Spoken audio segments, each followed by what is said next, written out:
on Nile TV. Sur Twitter, on est @midipile2017. Et notre email sur Gmail, c'est le midipile2017@gmail.com.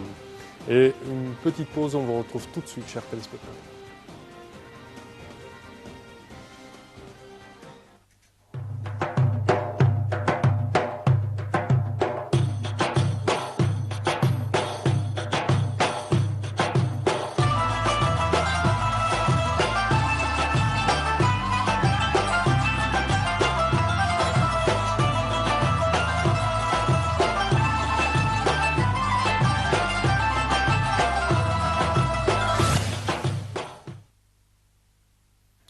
Et on commence, chers téléspectateurs, avec notre première information. Le gouvernement égyptien compte créer un fonds d'une valeur de 5 milliards de livres égyptiennes, soit 257 millions de dollars américains.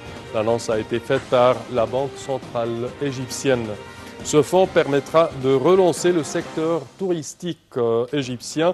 Il servira essentiellement à moderniser les hôtels, les centres touristiques et les bateaux flottants sur le Nil. Ce nouveau fonds financera également les installations touristiques à un taux d'intérêt de 10%. Des capitaux issus de ce fonds pourraient également être alloués aux investisseurs conformément à un ensemble de règles, mais également selon l'importance de l'investisseur et de l'incidence de son activité sur le flux touristique égyptien. Et on passe directement à notre deuxième information, notre deuxième dépêche. Un nouveau bon signe quand même. La compagnie aérienne russe Aeroflot a rouvert ses bureaux à l'aéroport du Caire, des agrandissements du terminal 2 de l'aéroport du Caire, qu'elle avait quitté il y a plus de 10 mois après la suspension des vols russes vers l'Égypte. Selon une source de l'aéroport, ces bureaux préparaient la reprise des vols. Des déclarations des responsables du tourisme russe prévoient le retour prochain des vols Moscou-Le Caire, surtout avec l'inauguration dont la capacité sera de 5,7 millions de voyageurs par an. Et pour plus d'informations, mesdames et messieurs, sur ce sujet, nous avons le plaisir de contacter M. Karim Hamdi, qui est expert en tourisme. Bonjour, M. Karim. Bonjour. Alors, est-ce qu'on peut s'attendre à une reprise des groupes russes et d'autres nationalités également prochainement? Bon, il faut pas vraiment compter que ça va être très très proche. Comme vous savez, il y a une délégation russe qui est venue pour faire le dernier check il y a un mois. Ils sont rentrés sans dire des conclusions. Ils ont dit que cela doit être conclu avec le ministère des Affaires étrangères russe. Jusqu'à maintenant, on n'a pas eu une déclaration officielle, mais on compte que ça va venir d'ici dans quelques semaines. Oui, il y a une grande expression que ça va démarrer probablement au mois de mars, au mois d'avril. Il faut seulement faire une petite note on espère encore que peut-être ça va commencer avec Aeroflot direct sur les vols réguliers sur le Caire, avant que ça départ directement sur les vols charter, Aeroflot et d'autres, sur les destinations balnéaires à Sharm el-Sheikh, Marsa Alam et Hurghada. Encore une fois, il n'y a pas eu de déclaration finale, mais l'expectation du marché ici en Égypte que ça peut actuellement décoller au mois d'avril. Il faut encore mentionner que pour décoller en mois d'avril, pour recommencer au mois d'avril, ça doit être annoncé d'ici dans presque 2 semaines. Parce que vous savez, il y a des préparations à faire à travers les certainement, des réservations d'hôtels et plein d'autres choses. Et les grossistes, alors c'est des grossistes qui doivent faire les promotions, ils doivent relancer leur contrat avec les hôtels en Égypte en gros, et ainsi de suite. Alors ça prend parce que le marché russe est un marché très très vite à remonter. Moi, je dis entre un mois et demi, 2 mois. Si ça ne passe pas jusqu'à fin février, la déclaration officielle, on ne doit pas compter que ça va commencer avant le 1er mai. Et on doit toujours donner 2 mois d'avance avant que la déclaration soit faite. Espérons pour le mieux. On parle également qu'il y a de bons signes du côté européen. Il y a plusieurs pays qui ont, je ne dirais pas enlevé une barrière de tourisme, voilà. Mais de toute façon, ils ont commencé à s'intéresser de plus à visiter l'Égypte, je pense. Alors, personnellement, moi, je vois ça beaucoup plus important maintenant que le marché russe. Parce que le problème du marché russe, que si ça marchait, on va actuellement, ça va occuper un grand pourcentage de notre tourisme. Et comme ça, si on le perd, ça veut dire ça, c'est très grave, c'est un peu risqué. Et ça, je ne veux pas dire que je suis contre, mais moi, je vois que la déclaration qui vient d'être faite de plusieurs autres pays comme l'Autriche, comme la Norvège, Danemark et je vois la Belgique encore, ça donne un espoir beaucoup plus grand parce que ça veut dire que les autres marchés européens qui donnent beaucoup plus de revenus, c'est pas seulement la masse, c'est la masse avec un revenu un peu plus grand que celle du marché russe. Alors ça, c'est une très bonne déclaration. Vous savez, le marché français, par exemple, depuis janvier-février 2011, est descendu à nul, presque nul. Et ça, c'est un grand marché qui est à haut de gamme, qui était beaucoup plus dirigé sur la partie, les destinations culturelles de terre Luxor à Aswan que les parties balnéaires. Et qu'on le manque. Alors, si ça va commencer avec ces 4 pays, je crois que ça va pousser, ça va aider les autres pays à recommencer, ou même pousser les grossistes de ces pays comme la France, comme l'Italie, comme l'Espagne, de pousser un peu sur leur gouvernement de faire des déclarations pareilles et de recommencer le marché. Espérons pour le mieux, espérons sont de bons signes et espérons que le tourisme reprend quand même ses activités normales dans les prochains, je dirais, mois pour le bien-être des Égyptiens. De toute façon, nous tenons à vous remercier, Monsieur Khalil Hamdi, vous êtes expert en tourisme. Merci et bonne journée. Chers téléspectateurs, petite pause, on vous retrouve tout de suite.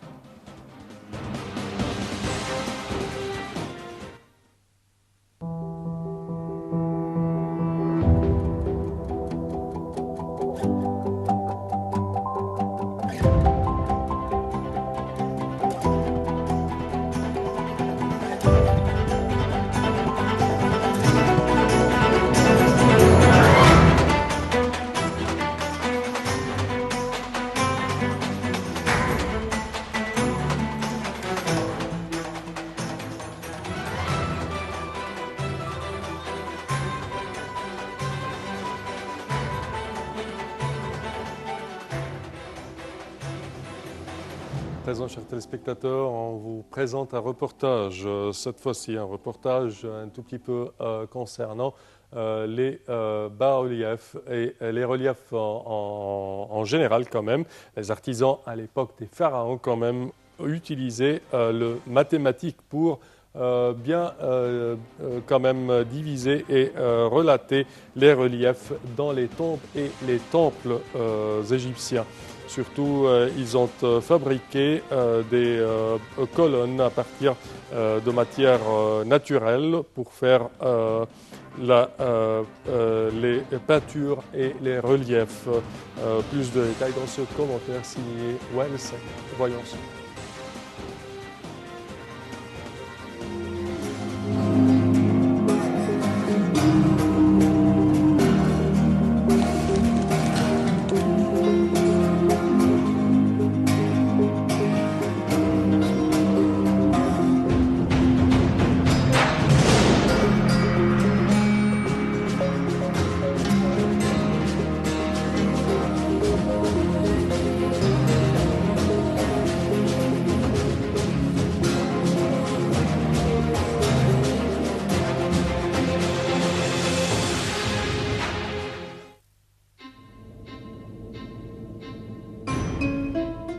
Les particularités du dessin égyptien concernent aussi bien la peinture que l'art du bas-relief. Pour l'Égyptien, l'image est capitale car elle non seulement créatrice de vie, mais représente l'outil de recomposition d'un ordre perdu. Le pharaon est montré accomplissant tous ses actes en présence de la divinité, sans effort et sans souffrance. L'animal ne peut être que maîtrisé, l'ennemi à genoux, toujours en position de vaincu.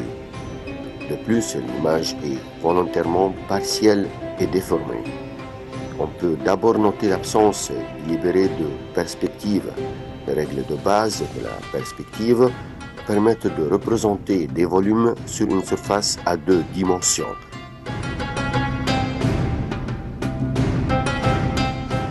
On y parvient en modifiant la dimension par des raccourcis, des déformations ou des transformations dans les couleurs. Notons que le clair-obscur n'existe pas dans l'art égyptien. Les Égyptiens renoncent à ces illusions en voulant délibérément, par une perspective, représenter le sujet non subjectivement, mais objectivement. Ils ne veulent pas reproduire ce qu'ils voient, mais ce qu'ils connaissent. L'image restreint le champ de vision pour ne montrer que des éléments de dessin que l'œil associe et assemble.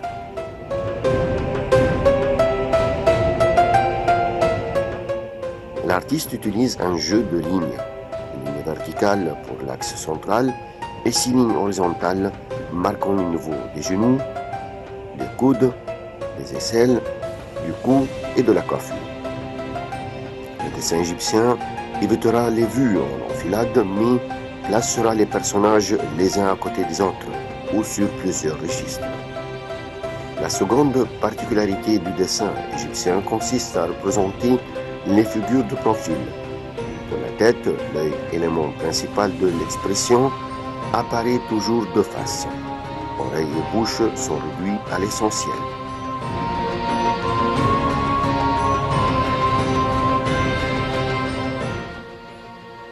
Si le corps est figuré de profil, les épaules sont représentées de face. Pour effectuer la transition entre les épaules de face et les jambes de profil, le bassin est représenté de 3/4, le nombril figurant à son emplacement naturel. Si les mains sont presque toujours représentées à plat et les doigts figurés, bras, jambes et pieds sont représentés de profil et dans toute leur longueur. Les personnages ne sont représentés ni en marche ni au repos, mais dans une attitude conventionnelle.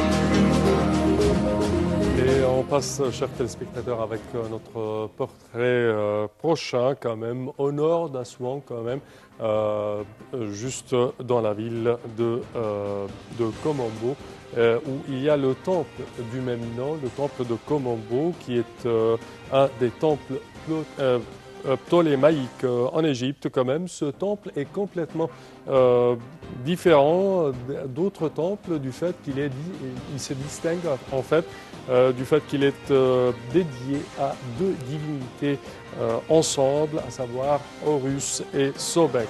Notre collègue Ouel Saïd nous fait le point. Voyons ensemble.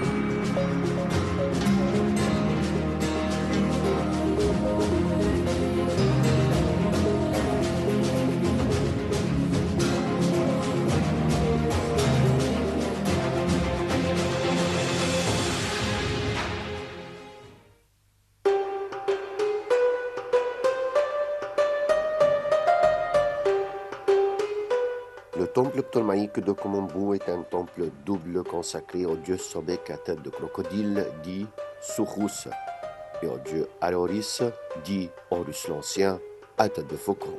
Komombo fut construit au IIe siècle avant Jésus-Christ sous les auspices de Ptolémée pour s'achever sous les empereurs romains Tibère, Claude et Domitien.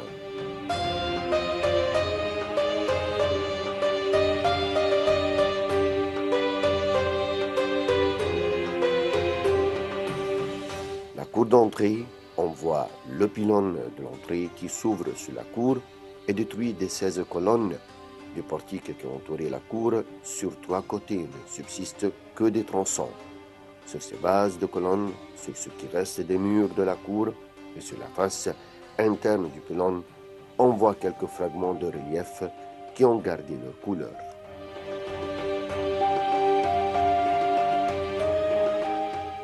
À la salle hypostyle, on voit 10 colonnes papyriformes à chapiteaux largement ouverts soutiennent son plafond.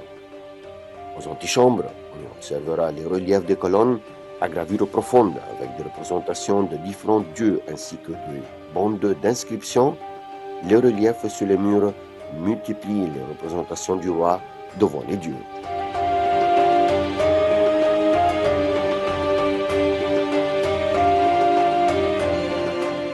Dans les salles annexes de l'abri, on pourra se rendre compte, grâce à des reliefs inachevés, de la manière dont procédaient les artistes égyptiens. On y voit ainsi des personnages achevés en relief, placés entre des colonnes, préparés pour des textes qui n'ont pas encore été gravés.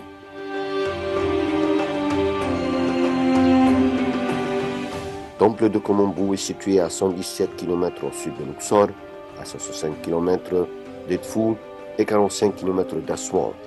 Komombo, l'ancien embousse des Grecs, est un lieu accessible par la route longeant la rive droite du Nil. Le temple est placé au sommet d'un tel ou tertre, dans une courbe du Nil visible d'assez loin et située à 5 km du village. On peut se rendre à Komombo en flouk à partir d'Assouan, voyage très agréable.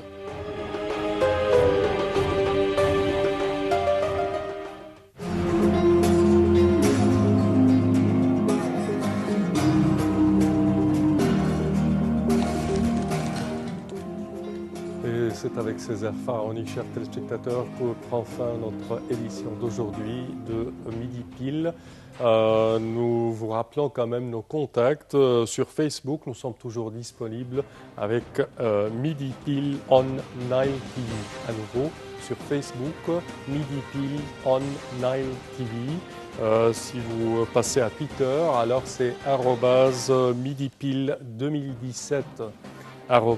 @midipile 2017 et juste en dernier sur le Gmail, nous sommes disponibles sur midipile2017@gmail.com. À nouveau sur Gmail, c'est le midipile2017@gmail.com. Merci de votre attention et bonne suite de programme toujours sur Nile TV International. Au revoir.